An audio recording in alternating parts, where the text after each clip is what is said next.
Il y a 66 millions d'années, un astéroïde a anéanti les dinosaures. Aujourd'hui, l'astéroïde, c'est nous. On pense souvent être des créateurs, mais nous sommes surtout des destructeurs en série. Préparez-vous, car voici le top 10 des espèces fascinantes que l'humanité a exterminées avec des détails que vous ignorez sûrement. Numéro 10, le dodo. L'icône de la bêtise? Pas du tout. En réalité, le dodo était un pigeon géant d'1 mètre de haut. Son plus proche cousin vivant est le Nicobar akamai. Il avait un bec surpuissant capable de briser des noix de coco. Le problème, il nichait au sol. Quand les marins ont débarqué avec des chiens, des rats et des cochons, les œufs du dodo n'avaient aucune chance. Disparu en 1661, on a tellement peu de restes que pendant longtemps, les scientifiques ont cru que le dodo était une créature mythologique comme le dragon. Numéro 9, le quagga. Regardez bien, des rayures sur la tête, mais un corps brun comme un cheval. C'est le seul animal qui avait l'air à moitié fini. Le pire, ils n'étaient pas chassés pour la viande, mais pour leur peau originale, ou pire, pour nourrir les esclaves avec leur chair bon marché. Numéro 8, le grand pingouin. Saviez-vous que le mot pingouin désignait cet oiseau à l'origine? Ceux du pôle sud sont des manchots, mais on a tout confondu après sa disparition. C'était un nageur d'élite capable de plonger à 75 mètres, mais sur Terre, il était lent. L'horreur absolue? Comme ils étaient très gras, les marins les utilisaient parfois comme combustible pour faire du feu.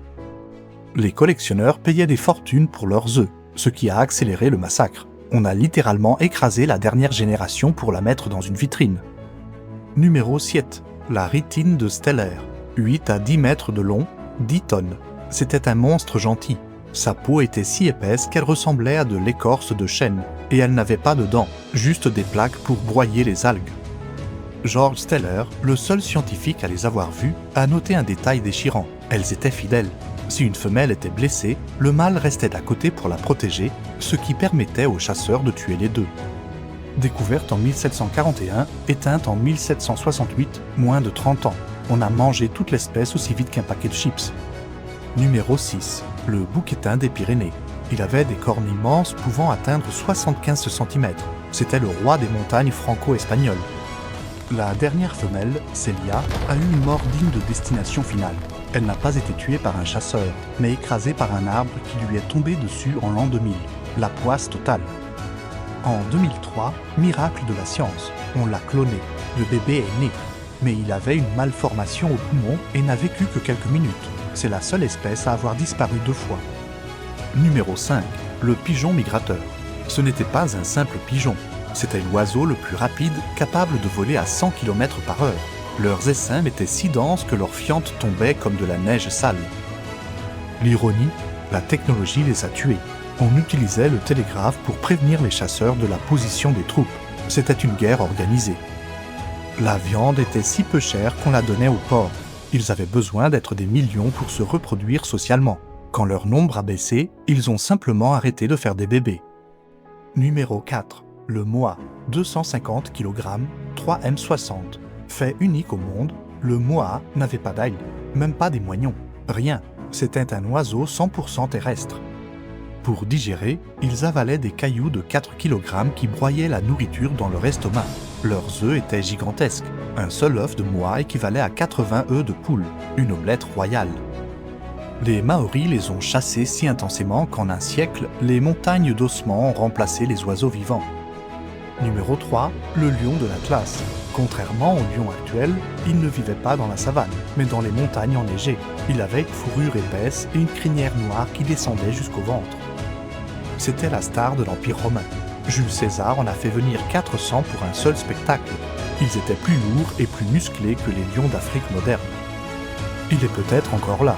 Certains lions du zoo de Rabat au Maroc possèdent l'ADN royal de ces bêtes, sauvés car ils appartenaient à la ménagerie du sultan. Numéro 2, le thylacine. Mi-loup, mi-tigre, mais c'était un marsupial. Les mâles comme les femelles avaient une poche. Sa mâchoire pouvait s'ouvrir à 120 degrés comme un serpent. Effrayant, non? Pourtant, il était timide. Le gouvernement tasmanien a mis sa tête à prix pour rien. 2184 primes versées. On a payé les gens pour détruire la nature. Aujourd'hui, c'est le candidat numéro 1 à la déextinction. Son ADN est bien conservé et on espère le faire renaître d'ici 10 ans. Et le numéro 1, le mammouth. Il avait de toutes petites oreilles pour ne pas geler, contrairement aux éléphants. Ces défenses courbées pouvaient atteindre 4 mètres de long. On pense qu'ils sont vieux? Faux. Une petite population a survécu sur l'île Wrangel jusqu'à il y a 4000 ans. Quand les Égyptiens construisaient les pyramides, il y avait encore des mammouths sur Terre. Nos ancêtres utilisaient tout. La viande pour manger, la peau pour les vêtements et les os pour construire des maisons entières. Nous avons littéralement bâti notre civilisation sur leurs cadavres. On ne peut pas changer le passé, mais on peut apprendre. Aujourd'hui, le thon rouge, le gorille des montagnes et l'ours polaire sont sur la même voie. Si tu veux découvrir les animaux incroyables qui sont encore là, abonne-toi à Chrono Bestiaire. Protégeons ce qui reste. Ciao!